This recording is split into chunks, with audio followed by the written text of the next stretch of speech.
Sigue el país hablando de la propuesta del señor presidente de la República de recurrir a una consulta popular o quizás un mecanismo similar en materia de saber qué piensan los colombianos sobre temas tan importantes como la reforma laboral, como la reforma a la salud. Con muchas dudas todavía para la gente que están por determinarse, dudas que incluso tiene el propio gobierno sobre la forma de emplear ese mecanismo. Nos acompaña a esta hora el señor presidente del Consejo Nacional Electoral, el magistrado Álvaro Hernán Prada. Presidente, gracias por estar en 6 AM y buenos días para usted. Buenos días, Gustavo. Un saludo muy especial para usted, para el doctor Hernando Herrera, para Jorge Espinosa, para Diana Saray, para Juan Fernando Cristo, para Juan Fraile y por supuesto para toda la gran audiencia de Caracol Radio. Bueno, tiene la lista completa usted. Presidente, muchas dudas sobre este particular en la forma en que podría desarrollarse. ¿Cuánto puede costar una consulta popular? ¿Cuánto le puede costar a Colombia? A ver, el antecedente que tenemos, digamos, para calcular cuánto puede costar una consulta popular es la consulta que se realizó precisamente en el año 2018, consulta anticorrupción. Esa consulta costó cerca de 350.000 millones de pesos. A eso tenemos que hacerle, digamos, un ajuste. Digamos que para actualizar precios teniendo en cuenta dos variables. Una, la inflación, y otra, el censo electoral, que ha crecido cerca de 5 millones de personas. Se puede estimar, digamos, sin tener un resultado técnico, pero se puede estimar que puede costar entre 500 y 600.000 millones de pesos. 600.000 millones de pesos. ¿Cómo estamos de tiempos? ¿Estamos apretados o se mueve con comodidad una propuesta como esta? Yo creo que es importante también decir lo siguiente. Este es un mecanismo de participación ciudadana contemplado en la ley, contemplado en la Constitución primero, en el artículo 103, para ser muy específico, y desarrollado en la norma, en la ley 134 del 94, y posteriormente para promover ese mecanismo de participación que crea la ley, en la ley 1757 del 2015, que lo promociona y que protege ese derecho a la participación democrática. Estos mecanismos de participación, donde inicia además, entre otras cosas, por el voto, es decir, teniendo en cuenta que es una herramienta fundamental de los colombianos, hay que estimularlos. Nosotros como Estado estamos obligados a estimularlos, a protegerlos, a desarrollarlos y a utilizarlos. La democracia nuestra tiene unos mecanismos que están a la mano, que son muy importantes, pero que han sido utilizados muy poco. La clave está en cuando se convoque a un mecanismo, hacer todo un esfuerzo para estimular una mayor participación de los colombianos. Pero me parece importante que sepamos que en esta democracia todavía hay mucho por madurar. A ver, Hernando, ¿usted quedó con una duda sobre la plata? Sí, presidente, con los buenos días. Esta es la duda, es que precisamente usted en ese cálculo que es muy juicioso señala cuánto puede costar esa consulta popular, más de 500.000 millones de pesos. Y me resulta paradójico porque esa es la misma cifra que precisamente propició el gobierno nacional para recortar el presupuesto de ustedes para este año, ¿cierto? Una disminución de más del 50%, lo cual no deja de ser paradójico, que por un lado se diga que no hay recursos y por el otro lado se diga que sí los hay para lo electoral. Bueno, esa es una conclusión pues bastante acertada, entre otras cosas. Yo no quisiera entrar, digamos, en una polémica con el gobierno, pero sí, tiene razón, la democracia cuesta, la democracia es importante estimularla y ojalá que se maduraran todos estos procesos para que fueran utilizadas de mayor y mejor manera. Sin embargo, pues también tenemos la misma pregunta. Esperamos que en los próximos días, con el gobierno que venimos argumentando por qué es que se necesita la plata para las elecciones, lo puedan entender y podamos tener o contar el descongelamiento de ese presupuesto.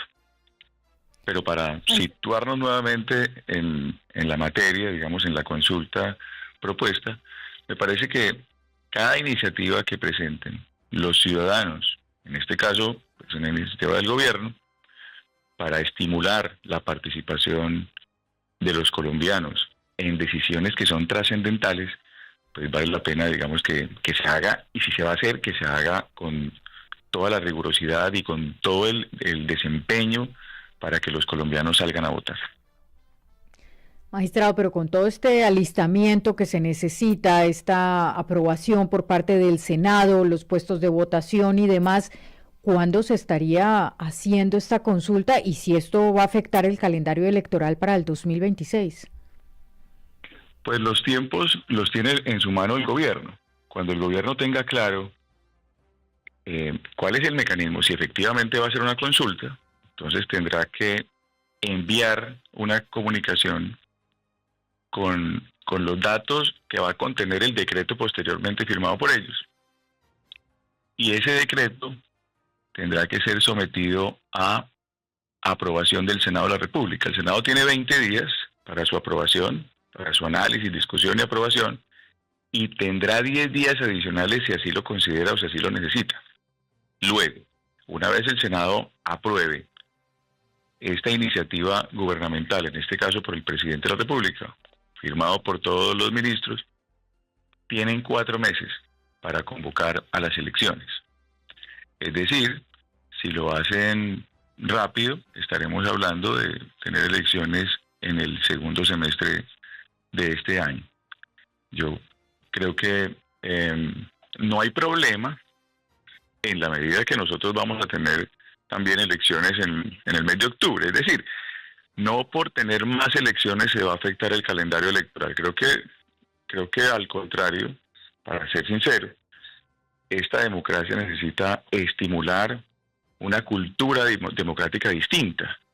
Y es importantísima aprovecharla para que tenga una mayor participación. ¿Cuál fue la crítica que hicieron en Colombia, que hicimos en Colombia con la consulta anticorrupción? Que hubo un esfuerzo importante presupuestal, casi 350.000 millones de pesos, y no alcanzó su aprobación por la participación baja. Entonces, aquí ese es el gran reto.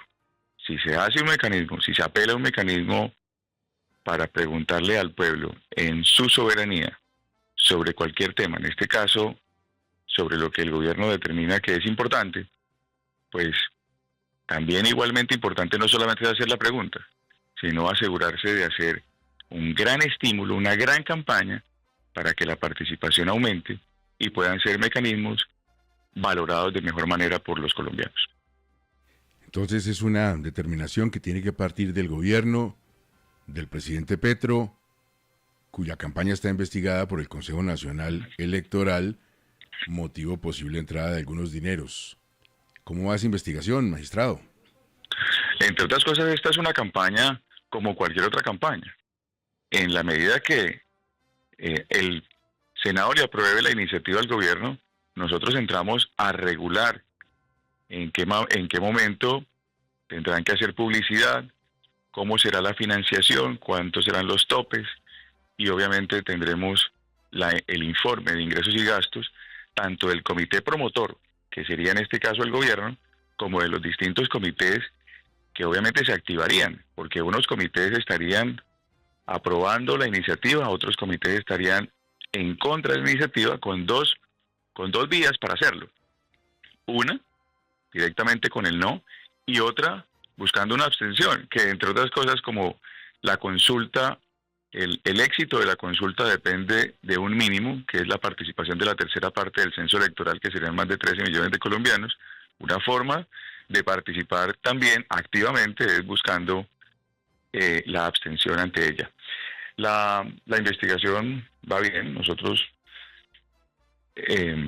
decretamos la práctica de pruebas, aceptamos todas las prácticas solicitadas por las partes y bueno, ya estamos en esta parte probatoria. Avanza ese recaudo de pruebas entonces. ¿Cómo están los tiempos ahí, magistrado? Están los tiempos bien. Vamos avanzando sin mayor complicación. ¿En algún escenario podría esto dilatarse? ¿Podríamos llegar a prescripción? Pues no lo veo sinceramente. Venimos trabajando con un equipo técnico y profesional y venimos de acuerdo, digamos, a los tiempos. Obviamente, pues todos saben en qué momento prescribe la acción, pero por ahora, digamos, estamos tranquilos en que la actuación ha venido ajustada en los tiempos. Y todo ese equipo de la Colombia Humana ha entregado todos los documentos y materiales que ha solicitado el Consejo Nacional Electoral. Ya después de esta etapa probatoria que termina en el mes de abril, hacemos traslado para que pueda hacer una mirada completa, las partes puedan presentar alegatos de conclusión y posteriormente, después de los alegatos de conclusión y de los traslados correspondientes, ya vendrá la decisión. Presidente, muchas gracias, muy amable. Muchas gracias a usted, Gustavo. Muy amable a toda la audiencia. El doctor Prada, el presidente del Consejo Nacional Electoral. Cristo, una aclaración que es muy válida frente a lo que se pretende con la consulta. No las dos reformas, solo una, ¿cierto? Sí, señor Gustavo, están ya avanzando, como lo decía Diana Saray también, desde el gobierno nacional en dos frentes. Primero, el de la movilización popular el próximo martes al Congreso, cuando comienza la discusión de la laboral, de organizaciones indígenas, sociales, de los sindicatos, como aquí se ha anunciado, y en segundo lugar en la confección de lo que serían las preguntas de la consulta, y obviamente mezclar la reforma laboral con la de salud frente al ciudadano, pues complicaría aún más cualquier tipo de consulta y la respuesta a cada una de las preguntas que tiene que ser muy clara de sí o no. Por eso la decisión es solamente consultar 4 o 5 temas de la reforma laboral. La salud es mucho más técnica, es muy difícil hacer una pregunta que tenga una respuesta afirmativa o negativa en el particular. Entonces la consulta sería solo sobre los aspectos fundamentales de la reforma laboral.